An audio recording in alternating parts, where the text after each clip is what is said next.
So we've seen two ways of making the negation in Turkish. We've seen değil and dil in spoken, which we're using with adjectives and nouns, describing words and words we can put the or a in front of.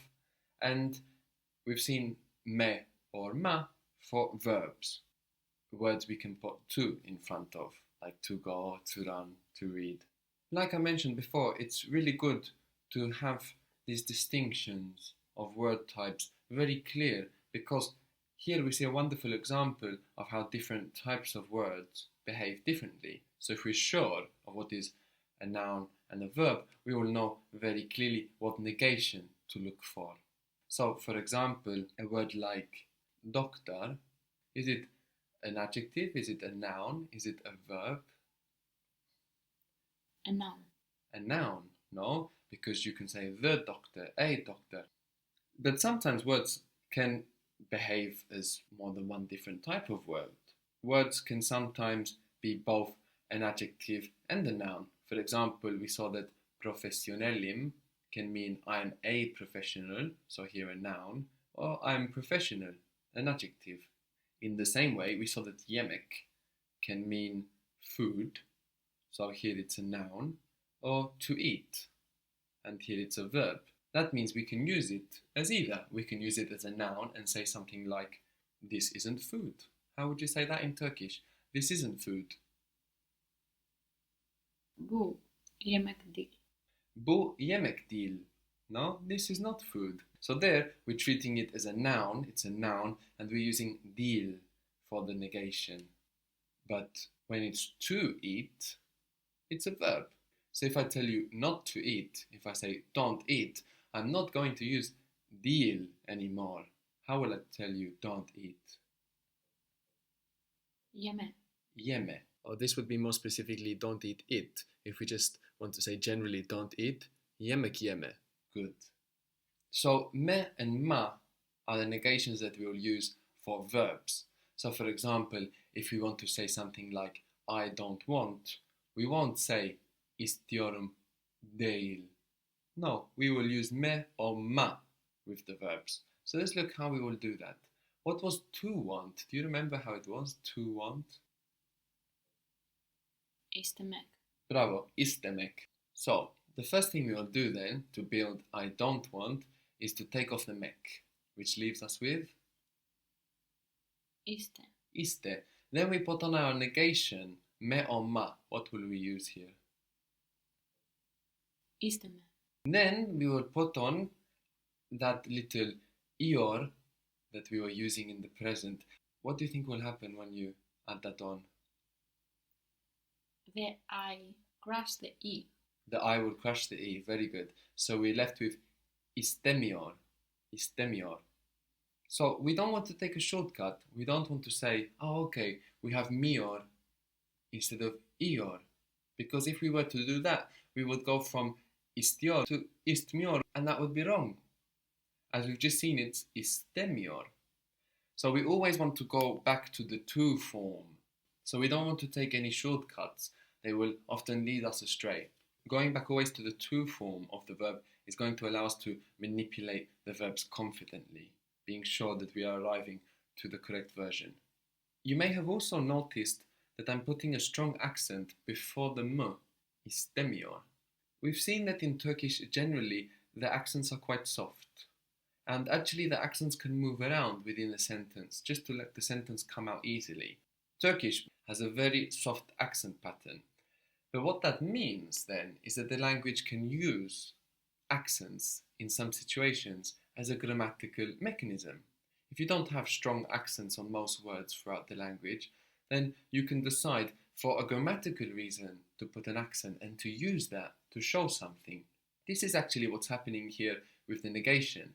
The accent that comes on the syllable before that negative me or ma is actually what alerts your ear to the fact that we are in the negative, much more than that little m, which is such a small thing to be heard. It's a very small difference, istiorum, istemiorum, but when you put that accent before the m, istemiorum, it's actually that alerts your ear to the fact that you are in negative even before you hear that m. So here, The accent, the stress, is part of the grammatical mechanism of Turkish. So, istemiyor by itself, what does it mean? He doesn't want. He doesn't want, she doesn't want, it doesn't want. Good. How would you say I don't want? İstemiyorum. İstemiyorum. Good. Also, we mentioned how in Turkish, both in the word order within the sentence and also when we're constructing words, we tend to have the most important information at the beginning. Iste, that's the wanting bit. Then we have the m, which is the negation. Then we have the ior, which is the ing. And then we have the which is the I. What was to read? That's it. I can see your mouth is on the right vowel. Okumak. But yeah, something that's really helpful with remembering vocabulary. Remember, you don't have to remember the whole thing. The mek or the mak is just something you need to think about afterwards. So if you focus on just remembering that first little bit at the beginning, and then thinking about whether you will add mek or mak, I think it will come easier. Okumak. Okumak. Now, say don't read. Remember, you will put the accent just before the negative. Okuma. Okuma. Very good. We said that for to buy, you can use almak, to take, or satın almak, which would be like to take a sale, actually. So to sell is satmak. Satmak. That's to sell. Satmak. Good. How would you say I'm selling it? Satıyorum. Satıyorum. Very good. The I without the dot. The satıyorum. Good. How would you say I'm not selling it? Satmıyorum. But we should still have the dotless I here, no? Satmıyorum. I don't want to sell it. I don't want to sell it. Satmak. İstemek. So it's iste. I add me. İstemiyorum. There you are. So I don't want to sell it. Satmak. İstemiyorum. Very good. Satmak istemiyorum. You don't want to sell it. Satmak istemiyorsun. Very good. Why don't you want to sell it?